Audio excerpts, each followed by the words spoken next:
name's Julia Lee. I was the first female rugby league referee to referee men's rugby league in internationals, and at the moment we're in rehearsals with a play Ref that's been inspired by my story. When I was a young girl, when I wanted to play, I wanted to be involved in rugby league as a spectator, and I kept getting told that no, you couldn't because you're a girl, because girls didn't actually do that. So when I met Sarah Jane Dickinson and was telling her my story, who's the playwright, she said, well, this will make an absolute awesome story, just your journey as a rugby league referee, right from the early doors right through to my international career, and also to working in the Rugby Football League where I worked for 20 years. I think a lot of it was unusual, and because it was a first, they didn't quite know what to do, and they were constantly worried.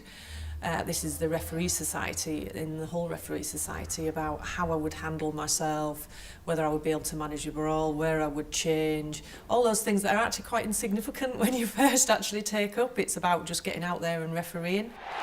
As I'm advertising at the moment, it's very, very funny, but it's a very dry sense of humour, and it's a sense of humour that I've had to have throughout my refereeing career and throughout my life, really, that things happen and you've got to be able to laugh at it, well, or constantly be on your hobby horse saying that this isn't acceptable, this isn't correct. So the play goes, it hits some really strong, hard-hitting issues.